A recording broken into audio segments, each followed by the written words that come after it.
Intro was an R&B group based in New York, formed during the early 1990s. Intro originally included Nelson Brown, who left early on to remain in the military.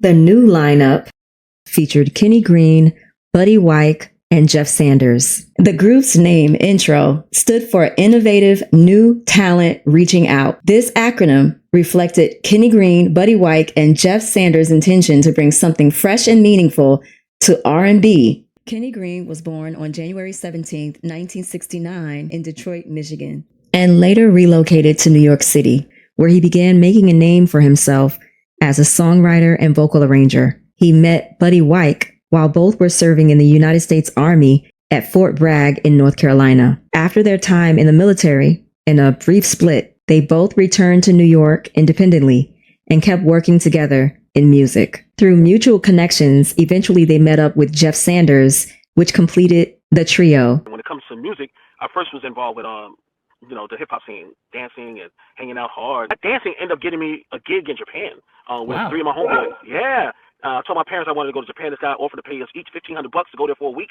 And yeah, man, we ended up going to Japan. We got booked, not knowing that we were on a tour, because we were dancing, and it was a tour with Troop. They had Spread My Wings at that time, and I was wondering, like, who the hell are these guys with the the haircuts and things like that. But when I saw them perform, then I saw how the crowd reacted. I said, that is what I want to do. One night at the Red Zone, a club in New York City, Intro spotted Heavy D in the crowd. They approached him and asked if they could audition for him. Initially, Heavy D seemed indifferent, but he took their contact information. A week later, he called them and invited them to meet his longtime partner, DJ Eddie F. Eddie F. had a production company called The Untouchables. Intro signed a production deal with The Untouchables, and through this partnership, they later secured a distribution deal with Atlantic Records. Intro's self-titled debut album dropped in 1993. Kenny Greene handled the writing and vocal arrangements, and Buddy Wike worked heavily on production. Intro's sound combined layered vocals with the New Jack Swing style that was popular in the early 90s. Love Thing, the group's first single, was released in 1993. It peaked at number 9 on the R&B chart.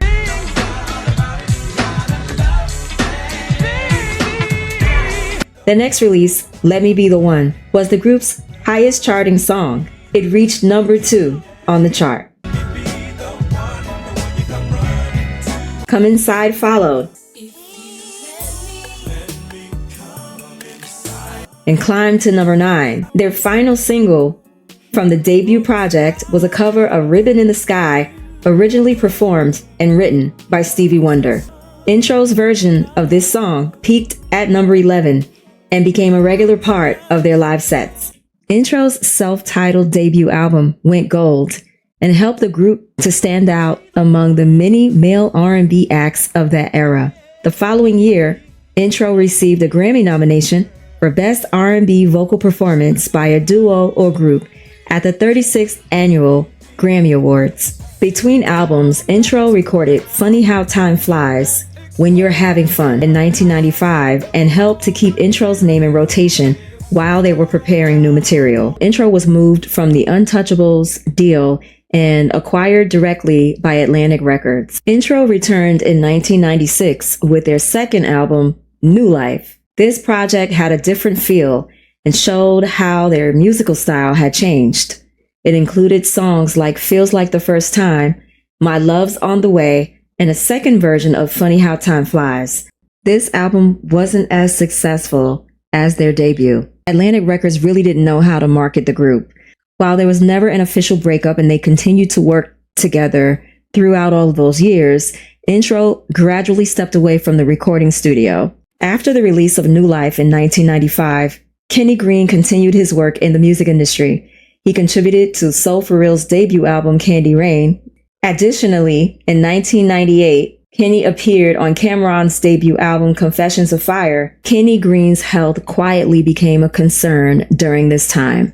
People around Kenny Greene, including group members, started to notice that something was off with him, but nobody was sure what the issue really was. A couple years later, the members came back together and started working on material for what would have been a third album.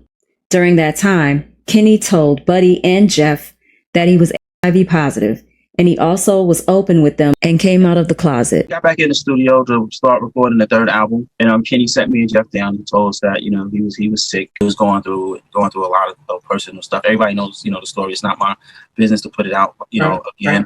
He pretty much laid it on the table for us to digest, and it was painful. And just to watch him over that amount of time just leave us. It wasn't like a today type of thing where a car accident or something like that. We had to physically visit him and watch him go through his ordeal. He still showed great strength. Spirits was high and stuff like that. It was at that point of his passing that I still love music, but I really didn't want to do it anymore. During the summer of 2001, Kenny Greene sat down for a rare interview with Sister to Sister magazine. Kenny opened up about his health and confirmed he was living with a very serious condition. Even as his health declined, Kenny continued writing and recording music. Kenny Greene passed away on October 1st, 2001, at age 32.